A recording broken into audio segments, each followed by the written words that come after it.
He didn't understand, but he didn't have time to ask. The sound of boots hitting the ground echoed behind them. They were closing in. "Come on," Elena urged. "Move."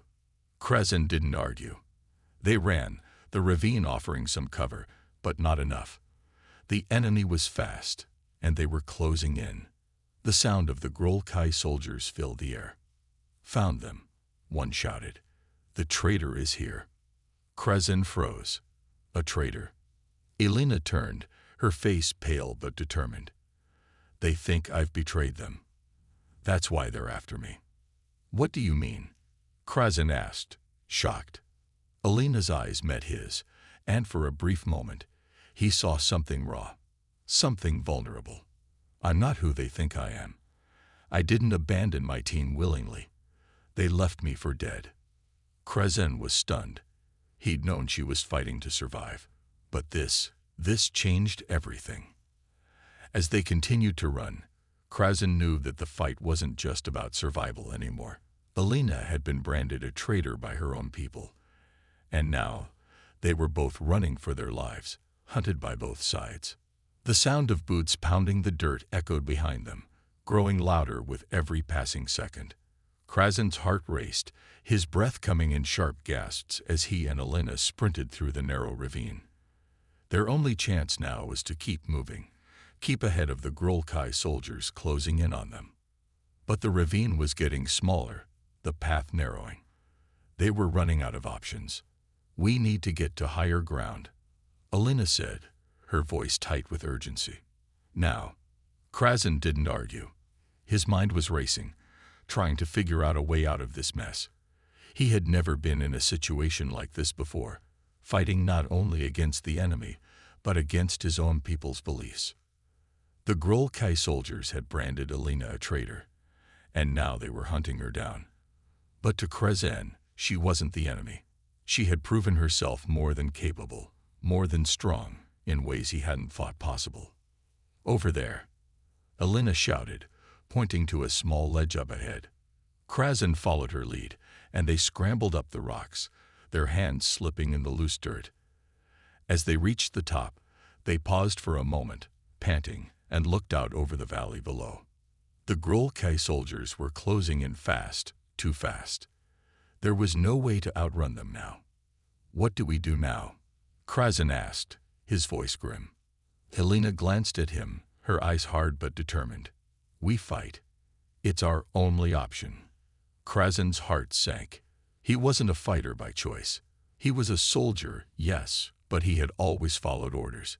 He wasn't sure what it would mean to fight for something other than survival. But Elena, she had made him see that there was more to this war than just fighting for the Grolkai.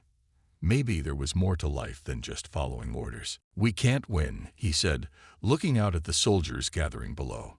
"We're outnumbered." Elena didn't look away. "We don't need to win. We just need to survive long enough to make it count." Krasin felt a chill run down his spine. She wasn't talking about surviving this fight. She was talking about something bigger, something that would change everything. The first Grolkai soldier appeared at the edge of the ravine, his armor gleaming in the low light. He raised his weapon, but before he could fire, Elena was already moving. Her rifle cracked, and the soldier dropped to the ground, lifeless. Krasin froze in shock. Elena had taken him down with ease, her movements swift and calculated. "Move," she shouted, pulling him out of his trance. "We need to keep moving." They didn't have time to celebrate the small victory. More soldiers were coming, and they were better equipped than anything Krasin had ever seen. The next few minutes were a blur. Elena moved like a shadow, her rifle firing with deadly accuracy. She took down Grolkai after Grolkai, each shot precise, each enemy soldier falling without a chance to retaliate. Krasin fought by her side, but his movements were slower, more hesitant. He was a soldier, but not a warrior like Elena. He didn't have her experience, her skill.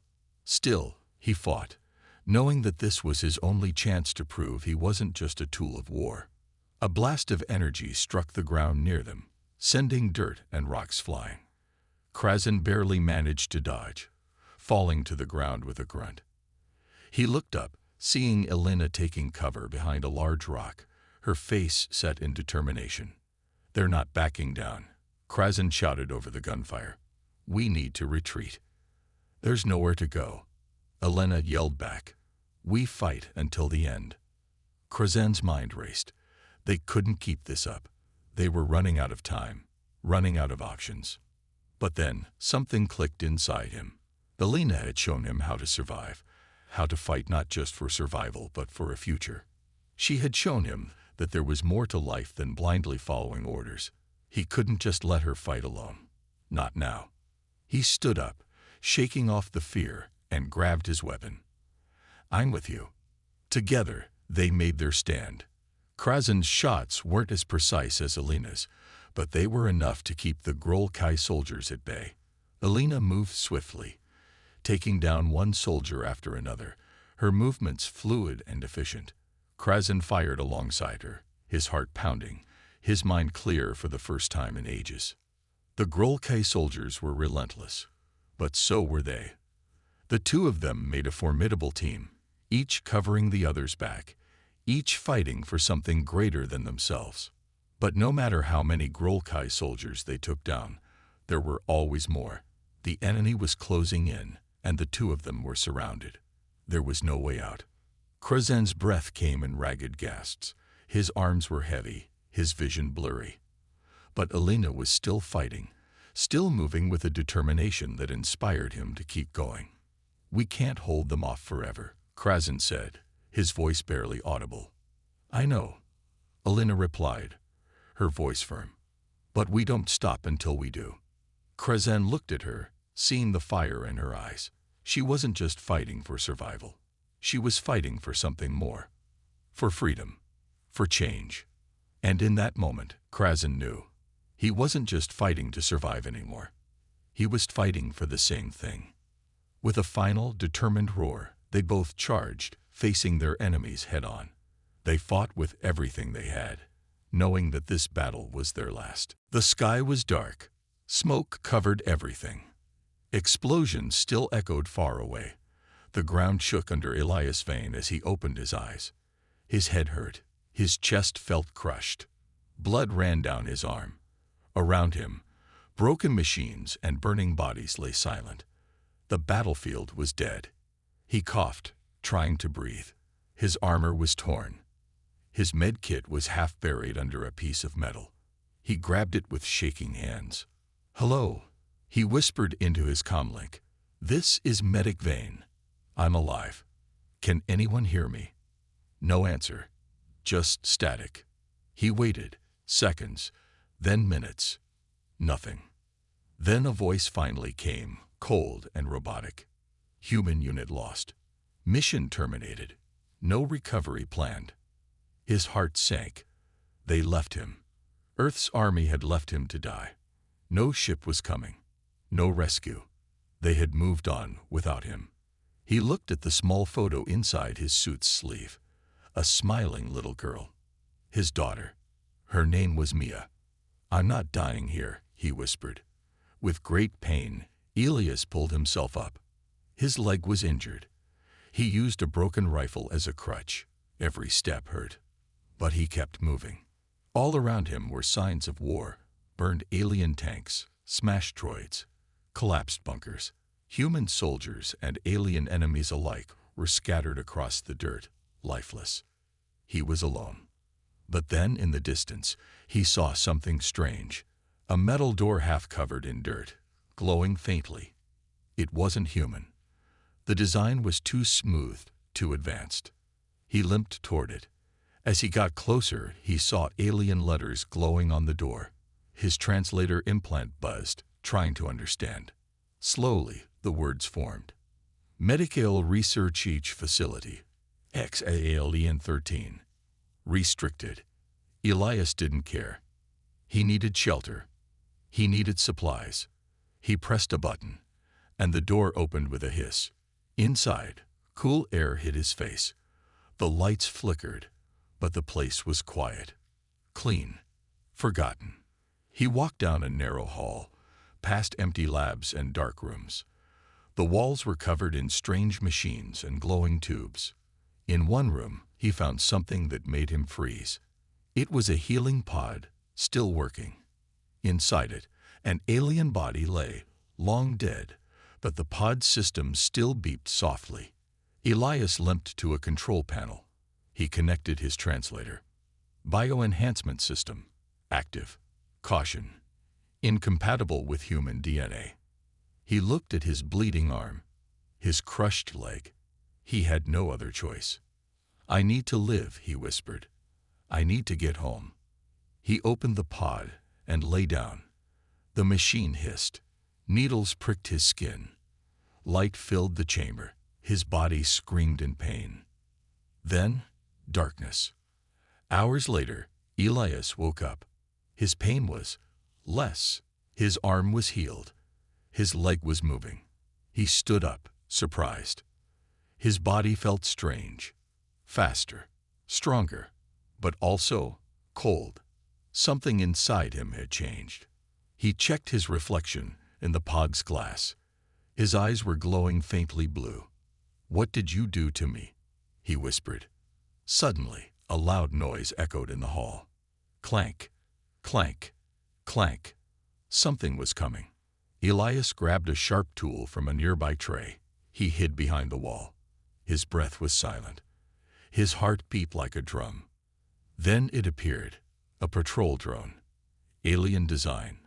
It scanned the room. If it saw him, it would alert others. He held his breath. The drone floated closer. Then, it stopped. The lights on it blinked. Confused, Elias moved fast. In one motion, he stabbed the tool into its core.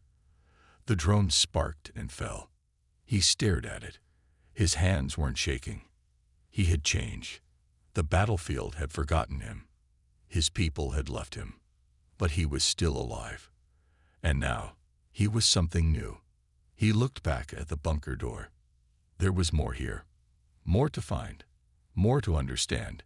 He took a deep breath and stepped deeper into the darkness. The sky above the battlefield was black with smoke. Fires burned across the ground. Broken machines and bodies were scattered everywhere. This was not a place for the living. It was the grave of many. And among the ruins lay Krasin of the Grolkai. He was a tall alien soldier, part of the feared Grolkai Empire. His armor was cracked, and his breathing was slow. His long, thick arms were covered in blood. A sharp piece of metal was stuck in his side. He didn't know how long he had been there. Just hours ago, Krasin stood strong with his squad. They were sent to crush the human colony on the edge of the star system. The Grolkai believed humans were weak, easy to break, easy to conquer. The orders were simple: attack, destroy, leave nothing behind. But the humans fought back. They fought harder than anyone expected. A surprise counterattack came from the hills. Human dropships landed behind the Grolkai lines. Explosions tore through the battlefield. Krasin watched as one of his closest friends was hit by a missile. His squad screamed and scattered, but there was nowhere to run. In the chaos, a human bomb exploded near him, throwing him into a crater and knocking him out cold. When he woke up, everything was quiet.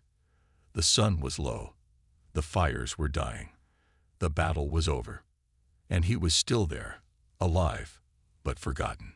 His chest hurt with every breath. He tried to move, but pain shot through his body. His left leg didn't respond.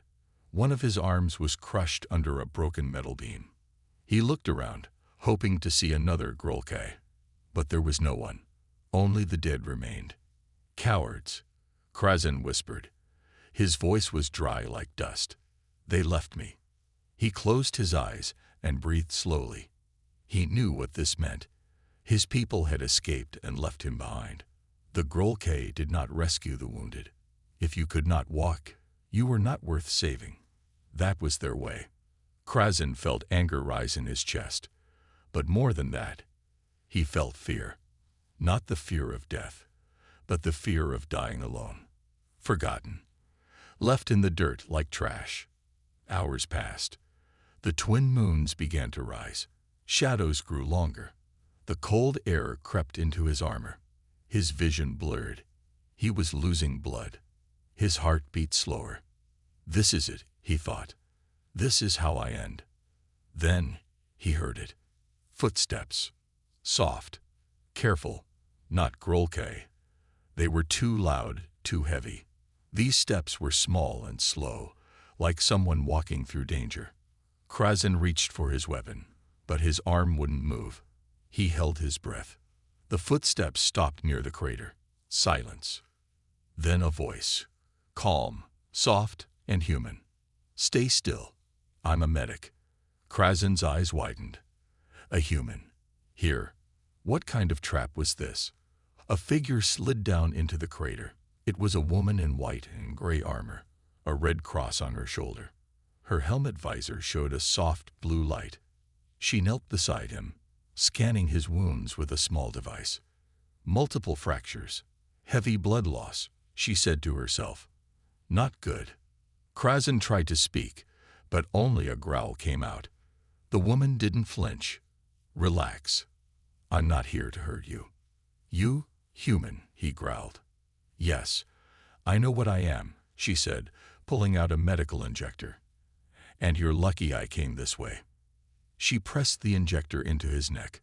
Warmth spread through his body. The pain dulled, and his head cleared a little. Why? He whispered. Why help me? She looked into his eyes. Because you're not dead yet. That's reason enough. Krasin stared at her. In his world, the weak were left behind. In hers, even the enemy was worth saving. He didn't understand it. He didn't trust it. But the warmth in his body told him one thing. He was going to live. And it was because of her. The ship moved through the endless void of space, its engines humming softly. Inside, Elias sat in the pilot's seat, staring out into the stars. His mind was racing, but there was something else too. A quiet emptiness. The ship was filled with rescued prisoners now, most of them silent, recovering from their ordeal. Beside him, Kira stood, looking at the star map. Her face was still bruised, but she looked stronger now. Where to now? She asked, her voice low. Elias didn't answer right away. He checked the comms. Still no signal from Earth. They had been drifting for hours. No response from command. No help. Just silence. Earth, he said finally, has forgotten us. Kira frowned. What do you mean? He turned to her. They left us behind. The command didn't care. We were abandoned. Her eyes widened. She shook her head. They can't just do that. We're humans, Elias. We built this galaxy.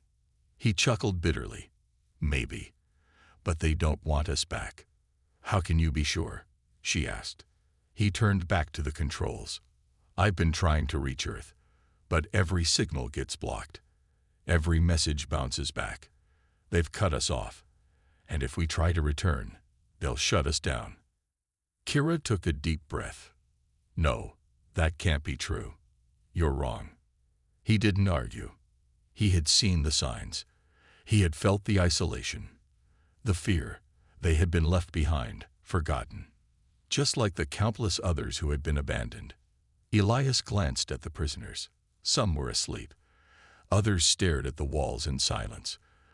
The alien races they had saved were confused, lost. They didn't understand why Earth wasn't coming to save them. They didn't understand how humanity could just be gone. Elias, Kira said, breaking the silence. What now? We can't stay out here forever. He looked at her, his face hardening. We make our own future. We don't need Earth. Not anymore. Her eyes narrowed. And what about the prisoners? The ones we saved. What are we going to do with them? He glanced at the small group of rescued prisoners. Most of them were looking at him now, waiting for answers. We build a new home, he said. We fight for our own place in this galaxy, and we take back what was stolen from us. There was a silence in the ship. No one spoke for a long time. The idea seemed impossible, yet, somehow, it felt like the only choice. Kira stepped forward. Where do we start? Elias stared at the empty space ahead. For the first time since he had been abandoned on the battlefield, he felt a spark of something other than anger, a sense of purpose. We find the other survivors. We start gathering strength. Kira nodded, determination in her eyes. And if Earth won't help us, we'll make them. Elias's gaze hardened. Yes, we will. The next few days were spent in silence and motion. They worked together, flying from one system to another, searching for any signs of survivors. Elias kept sending out distress signals, hoping for a response. But nothing came. One day, as they passed through a debris field, Elias noticed something odd on the scanner. "We've got something," he said, his voice tight. "A ship, human design." Kira stood up from her seat. "A rescue mission." He shook his head. "I don't think so. This ship's been dead for a long time." They moved in closer, and soon they saw it.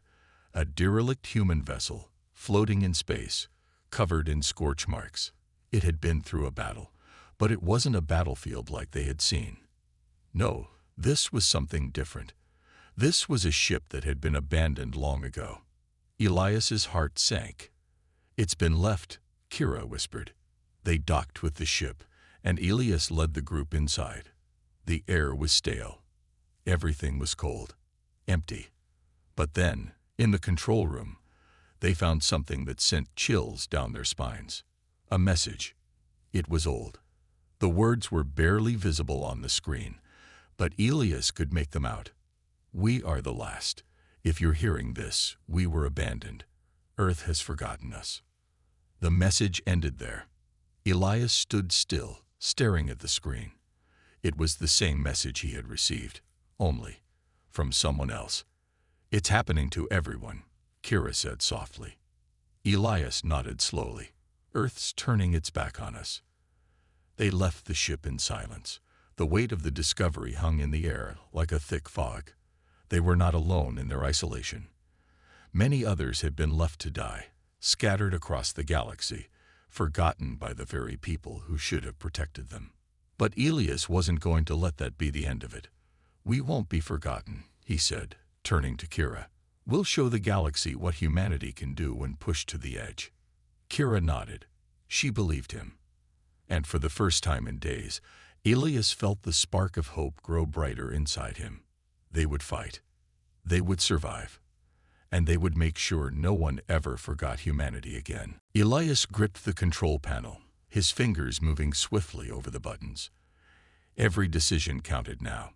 One wrong move could mean the difference between victory and defeat. "Target their power core," he ordered, his eyes locked on the enemy ship. "Take out their defenses." The first shot hit its mark. The enemy's shields flickered, then failed. Explosions erupted from the outpost as Elias's fleet cut through their defenses like a hot knife through butter. "We're in," Kira said, her eyes lighting up with determination. "They've lost their shield. Prepare for the final strike." Elias nodded, his jaw clenched. There was no mercy now. They had been left behind for too long. Abandoned. Forgotten. And now, they were taking back what was theirs. The enemy's retaliatory fire intensified, but it was too little too late. The first wave of ships swooped in, taking out the remaining defenses, while others moved in to disable the power grid. The battle was chaotic, but under Elias's command, everything fell into place. He had trained for this moment, had prepared for the fight that would define humanity's place in the galaxy. The battle was fierce, but as the last of the enemy's forces were scattered, Elias felt a surge of satisfaction. The outpost was theirs. "Target destroyed," Kira called out. "The outpost is ours. The Council will know what happens when they leave us behind." But Elias didn't feel triumphant. Not yet. This was just the beginning. The Galactic Council wasn't going to sit idly by, and he knew that. They would send reinforcements. They would retaliate. "This is just one battle," Elias said. "The war's just begun." As the fleet continued to push forward, taking out Galactic Council strongholds one by one, Elias's reputation grew. Word spread quickly through the galaxy. Humanity was no longer a weak, forgotten species. They had risen from the ashes of their abandonment, stronger than ever before. The galaxy had underestimated them. And now it was too late. The fleet pushed deeper into Council territory, their path marked by the destruction of one strategic stronghold after another. Each victory only fueled their resolve. They weren't just fighting for revenge. They were fighting for a place in the galaxy, a place where they weren't ignored or oppressed. The Council responded, but they were scattered. Their power was fractured. The unity they had once relied on was now crumbling under the weight of humanity's unexpected fury. Finally, after months of battle, the Galactic Council called for a ceasefire. "Enough," the Council's representative said in a broadcast. His face was grim. "You've proven your point. We've underestimated you, but we're willing to negotiate. We'll give you what you want." Elias stood before the message, his eyes cold. The Council wanted to negotiate, after all the pain, all the suffering they had caused. "No," Elias said, his voice sharp. "You had your chance. Humanity doesn't negotiate. We take what's ours." He turned to Kira, who stood beside him. The final victory was in their grasp. The galaxy will remember humanity, and no one will ever forget what happens when they turn their back on us again. And with that, the war was won. The galaxy had been shaken, and humanity had found its place among the stars. The end. The day dragged on, and every step felt heavier than the last. Krazen's leg throbbed painfully with each movement. Alina kept a steady pace, her eyes constantly scanning the area around them. The silence was unnerving. Nothing moved. No distant patrols. No explosions. Just an eerie calm that made the air feel thick with danger. They had made it far from the wrecked dropship, moving through the open battlefield where nothing but the wreckage of war remained. The sky was overcast, and dark clouds gathered above, threatening a storm. Alina stopped abruptly, raising a hand to signal for them to halt. Krazen followed her gaze, spotting a small hill ahead. "That's the ridge," she said, her voice low. "We should be able to see if anyone is coming from that direction. But I don't like how quiet it is." Krazen nodded, his senses on high alert. "I agree." They climbed the hill slowly, careful not to make any noise. The higher they got, the more Krazen felt the weight of their situation pressing down on him. His people were out there somewhere, and he couldn't forget the orders he had been given. But Alina, she wasn't like anyone he had fought before. She was different. There was something in her that made him question everything he had known. They reached the top, and Alina quickly set down the survivor they had found earlier. Krazen stayed standing, scanning the horizon. But then, just as they were about to take a breath, they heard it. The unmistakable hum of a transport ship. It was close. Too close. "Crap," Alina muttered under her breath. "We don't have much time." Krazen turned sharply, his eyes narrowing. The ship was coming in fast, low to the ground. It was one of their own, a Grolkai craft, unmistakable by the markings on the side. "They'll be looking for us," Krazen said, his voice tight. "We need to move." Alina hesitated for a moment, her eyes flicking between the ship and the path ahead. "There's nowhere to hide. We're exposed here." Krazen felt a growing sense of panic. "We can't outrun them." Alina didn't respond immediately.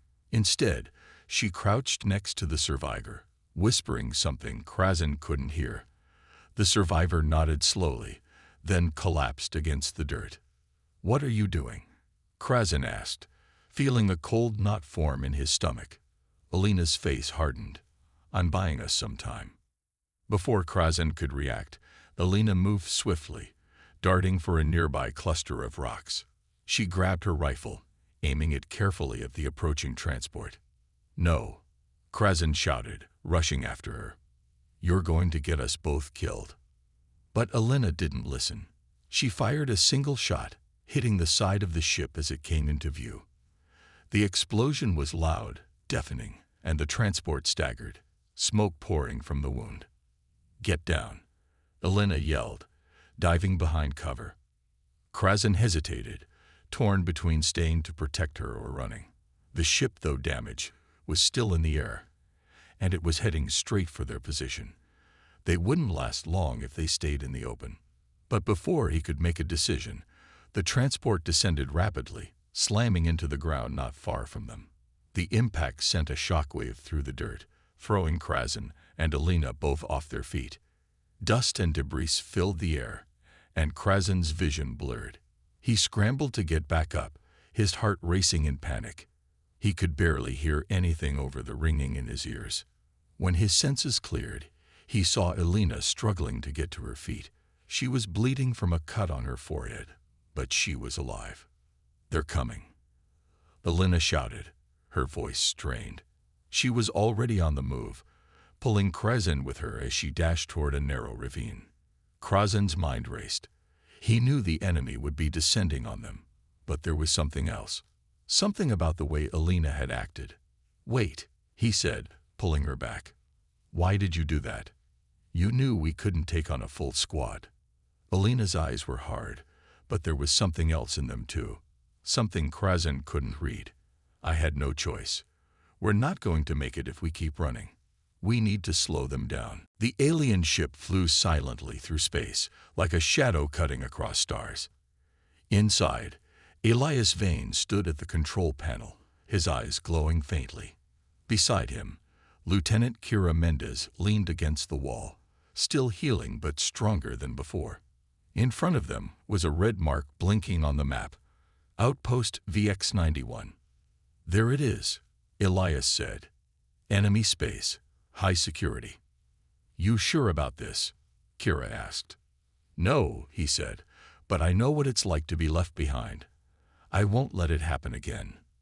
The ship dropped out of warp near a dead moon. Orbiting the moon was a black station, cold, massive, and full of danger.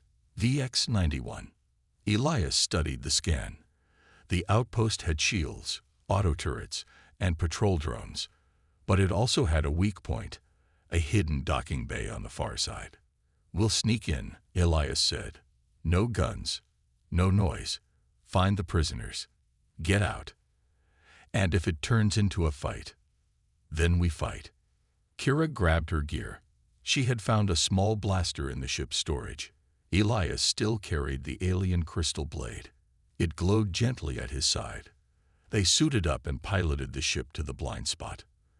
The docking bay opened slowly, too slowly. The ship slipped in, landing behind crates and shadows. They stepped out. The air inside was dry and cold. Lights flickered above metal floors. Machines hummed, and somewhere, voices echoed in alien tongues. "Stay low," Elias whispered. They moved through tight corridors. Elias felt his enhanced senses guiding him. He could hear heartbeats behind walls, detect motion beyond doors. "This way," he said, turning suddenly. After several turns, they reached a locked gate. Behind it, rows of prison cells. Elias hacked the control panel. Sparks flew. The gate creaked open. Inside were 6 prisoners, 2 humans and 4 other species. All looked weak, injured, and afraid. One of the humans looked up, blinking through bruised eyes. "You're human?" the man asked. "Medic Elias Vane," he replied. "We're getting you out." Kira rushed to help a woman who could barely stand. But before they could move, alarm. Red lights flashed. "They know we're here," Kira shouted. Elias turned, blade ready. Alien guards rushed into the room, shouting in their language, weapons raised. Elias moved fast. His enhanced body reacted before thought. He dodged a shot, spun forward, and struck, his blade slicing through armor like paper. Kira fired her blaster, hitting another in the chest. The prisoners ducked and hid. More guards came. Elias fought like a storm. His movements were smooth, deadly. Every step was silent. Every strike was sure. The aliens had never seen a human move like this. But then, A large alien entered, twice the size of the others, covered in black armor. A commander. It roared and charged Elias, swinging a heavy plasma axe. Elias blocked it with his blade, but the force threw him back. Kira screamed, "Elias!" He hit the wall hard, but stood back up. Blood dripped from his nose. The commander charged again. This time, Elias didn't dodge. He stepped into the attack, slashed low, and spun behind. His blade sank deep into the alien's back. The giant fell. Silence. Kira ran to him. "Are you okay?" Elias nodded slowly. "Let's move." They freed the prisoners and guided them toward the docking bay. But time was short. Turrets activated. More drones were coming. As they ran, one of the alien prisoners, a small reptilian, stopped. "This way," it hissed. Shortcut through engine shaft. Elias trusted it. They followed the prisoner through a narrow path, climbing ladders, and crawling through hot vents. Behind them, explosions shook the floor. The outpost was waking up. Finally, they reached the ship. Elias helped the last prisoner inside. He turned and saw enemy ships launching from the station. "They'll shoot us down," Kira said. "Not if we do it first." Elias jumped into the pilot's seat and hit a button. The alien ship's hidden weapons activated. Turrets unfolded, missile bays opened. "Let's show them what they left behind," he said. He fired. Explosions lit the sky. The station's defenses crumbled as the ship blasted out of the bay, dodging fire and leaving burning wreckage behind. Inside, the rescued prisoners stared at Elias with wide eyes. "Who are you?" one asked. He looked back, tired but calm. "Just a medic who was left to die."